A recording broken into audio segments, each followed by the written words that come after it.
निकालने का काम ये सरकारें करती है, क्योंकि कलम की ताकत उनके हाथ में होती है।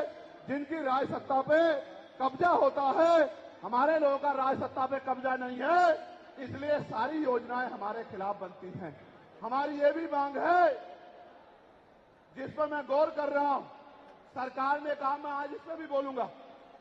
आज अगर मैं इस पर नहीं बोलूंगा तो हमारे लोगों को पता ही लगेगा देश में क्या हो रहा है। सरकार ने कहा कि वर्गीकरण लागू होना चाहिए। मैंने आपको बताया कि बातें तो बहुत लोग करते हैं, लेकिन जब आरक्षण पे हमला होता है, जब और किसी तरीके से आरक्षण को खत्म किया जाता है, जब गांव-गांव जाके लोगों को समझाने का प्रयास किया जाता है, तब जिन जातियों को आज सरकार के इशारे पे गाली दी जा रही है, उनको ही उन्हीं की जिम्मेदारी मान के लोग घर में बैठ जाते हैं कि भाई यही आरक्षण की रक्षा करेंगे, यही अधिकारों की रक्षा करेंगे। लेकिन सच ये है, अगर सरकार की मंशा वर्गीकरण के जरिए वास्तविकता में निचले पायदान पे बैठे अंतिम व्यक्ति को ऊपर उठाने की होती, तो जिस तरह से 10% आर्थिक आधार पर आरक्षण की व्यवस्था की गई थी, 10% आरक्षण की व्यवस्था डीएससी के भाइयों के लिए, डीएससी परिवारों के लिए सरकार कर सकती थी। उनका कोई मतलब नहीं बैठता था कि इन्हीं में टुकड़ा डाल दे, क्योंकि सरकार जानती है इनमें बंटवारा हो जाएगा तो इनके खिलाफ आंदोलन आसान हो जाएगा, इनको पता भी नहीं चलेगा कब इनके अधिकार खत्म हो गए।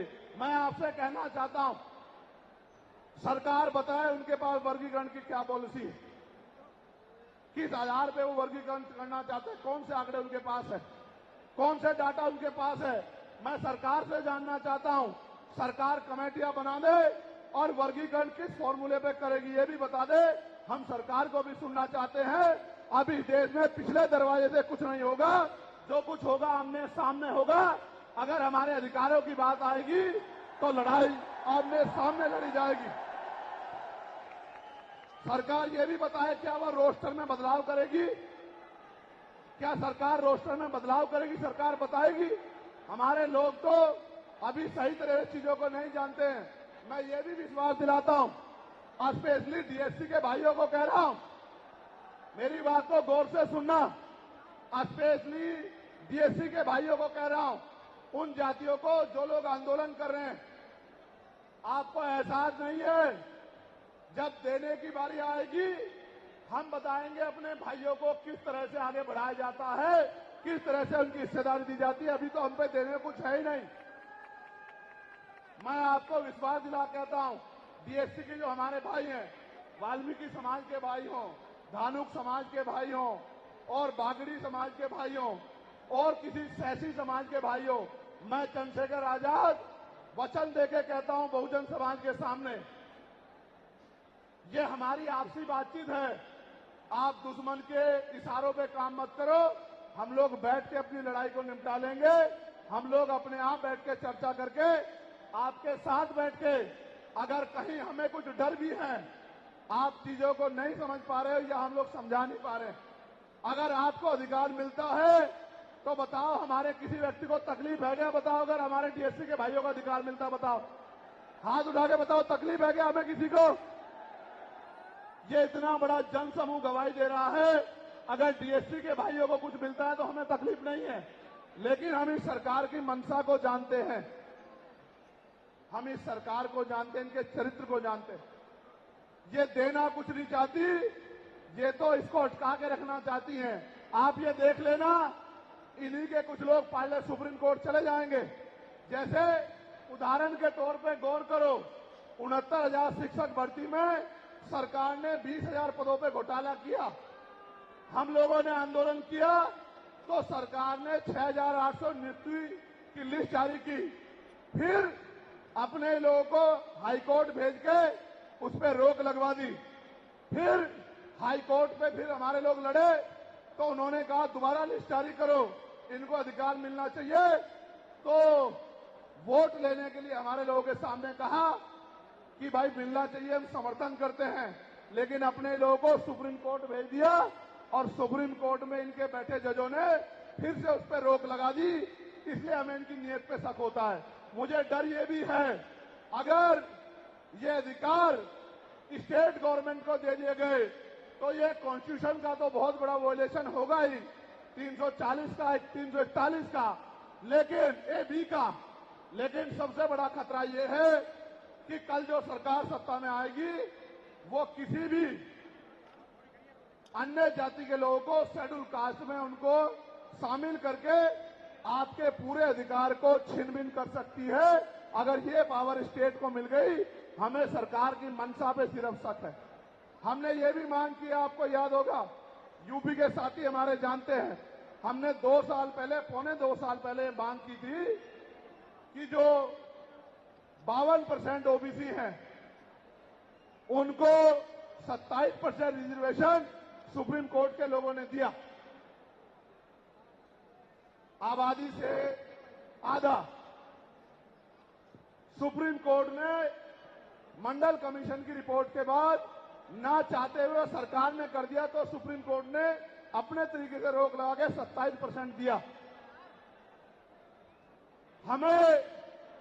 हमने मांग की पौने 2 साल पहले यूपी में, गोरखपुर में पीसी करके, कि ओबीसी की आबादी तो 52% ही है, तो 15%, 27% से अलग 15% आरक्षण की व्यवस्था अलग से अति पिछड़ी जातियों को करानी चाहिए। मांग हमने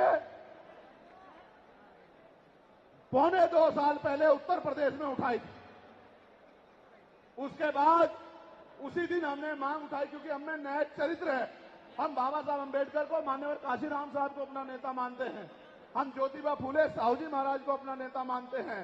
हमने मांग उठाई थी, हम मामला रामसू वर्मा और सर छोटू राम को अपना नेता मानते हैं, हम चौधरी महाराज सिंह भारती को अपना नेता मानते हैं, हम कोतवाल धन सिंह गुर्जर को अपना नेता मानते हैं।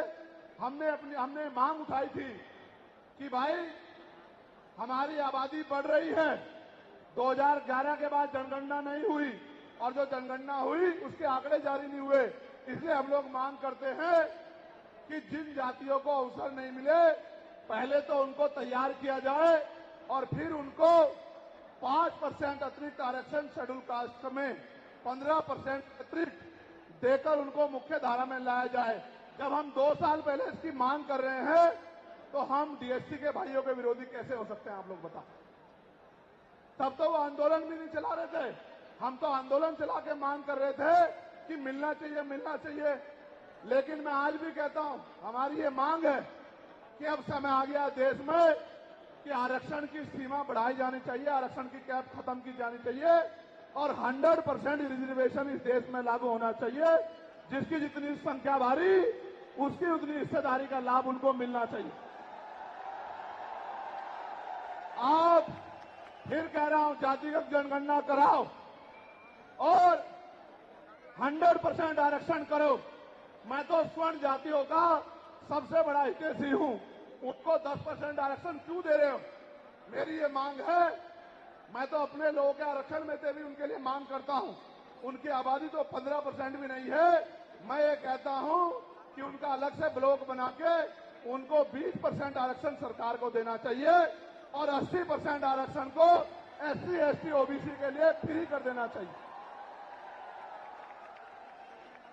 जबकि काशीराम साहब तो 85% की बात करते थे, लेकिन मैं समझता हूं कि उनमें भी लोग गरीब हैं, इसलिए मैं उनका 5% और बढ़ा रहा हूं। लेकिन पहले देश को ये तो बता दो, जातिगत जनगणना करा के, कि भाई अभी तक उनका प्रतिनिधित्व कितना है, अभी तक उनकी सरकारी नौकरियों में हिस्सेदारी कितनी है और कितनी कमी उनकी है जो आपने 10% उनको दे दिया।